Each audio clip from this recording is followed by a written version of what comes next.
देश में इस समय उपराष्ट्रपति का चुनाव सबसे अधिक चर्चा में है और इस बात को लेकर के न सिर्फ एनडीए बल्कि इंडिया गठबंधन के सदस्यों में भी कश्मकश बनी हुई है। 17 अगस्त यानी कि आज शाम को लगभग 6 बजे दिल्ली में भारतीय जनता पार्टी के केंद्रीय कार्यालय में 6 पंडित दीनदयाल मार्ग नई दिल्ली है, वहां पर भारतीय जनता पार्टी के संसदीय दल के सदस्यों की एक महत्वपूर्ण बैठक होने वाली है। उससे भी ज्यादा महत्वपूर्ण बात यह है, इस बैठक में प्रधानमंत्री नरेंद्र मोदी भी शामिल होने जा रहे हैं। जाहिर सी बात है, जब प्रधानमंत्री नरेंद्र मोदी खुद वहां मौजूद रहेंगे तो बैठक की अहमियत अपने आप बढ़ जाती है। अब सवाल यह है कि आखिर ये बैठक क्यों? तो उसका जवाब यह है, उपराष्ट्रपति का जो चुनाव होना है 21 तारीख नामांकन दाखिले की अंतिम तिथि है, अब से ठीक 4 दिन बाद। तो इसलिए जरूरी है कि एनडीए की तरफ से प्रत्याशी कौन होगा उपराष्ट्रपति पद का। तो एनडीए से पहले जरूरी है कि कम से कम भारतीय जनता पार्टी के अंदर के जो सांसद हैं, जिनकी संख्या 240 है, तो वो किस नाम पर सहमत हैं, ये बहुत महत्वपूर्ण बात है। वजह ये भी है कि आरएसएस का जो खेमा है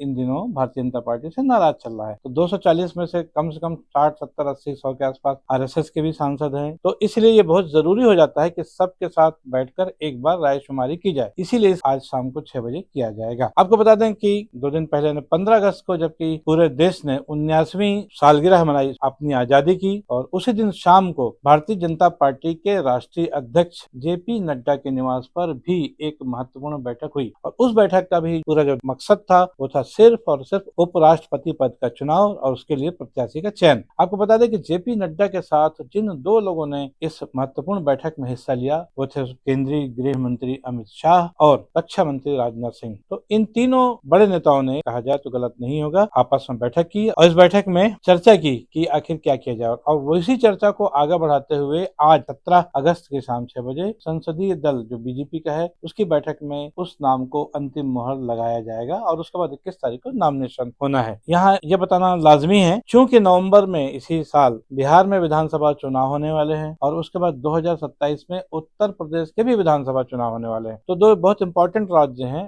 भारतीय जनता पार्टी के लिए जिनमें लगातार भारतीय जनता पार्टी का कब्जा है। बिहार में तो एनडीए की सरकार है, नीतीश कुमार लगातार 20 सालों से मुख्यमंत्री बने हुए हैं, और वहीं पर उत्तर प्रदेश में पिछले 10 सालों से लगभग 2 टर्म हो रहे हैं मुख्यमंत्री योगी आदित्यनाथ के। तो 2027 में भी वहाँ चुनाव है, अगर 25 के बाद कहा जाए 1.5 साल करीब करीब रह जाएगा। और बिहार चुनाव और यूपी के चुनाव में किसी किस्म का डैमेज कंट्रोल ना हो, इसलिए उपराष्ट्रपति पद के लिए ऐसे प्रत्याशी का चयन करना है ताकि उसका कोई प्रतिकूल प्रभाव बिहार या बिहार चुनाव के 1.5 साल बाद होने वाले यूपी के विधानसभा चुनाव में प्रतिकूल प्रभाव न पड़े बल्कि अनुकूल प्रभाव पड़े। इसलिए ये जो आज की बैठक है 17 अगस्त की, ये बहुत महत्वपूर्ण है। आपको ये भी बता दें, नामांकन दाखिल करने का जो दिन है, आखिरी दिन है 21 अगस्त, उस दिन भारतीय जनता पार्टी शासित राज्यों के सभी मुख्यमंत्री और उप मुख्यमंत्री उस दौरान दिल्ली में रहेंगे। उसके अलावा जो एनडीए उसके जो घटक दल हैं जिसमें भारतीय जनता पार्टी भी शामिल है, तो एनडीए के अन्य दलों के शासित राज्यों के मुख्यमंत्री और उप मुख्यमंत्री वो लोग भी दिल्ली में रहेंगे। मतलब एक बहुत बड़ा मेला एनडीए घटक दलों का है, 21 तारीख को नजर आएगा क्योंकि उस दिन नामांकन दाखिले का अंतिम दिन है। उम्मीद ये की जा रही है कि 17 तारीख यानी आज शाम को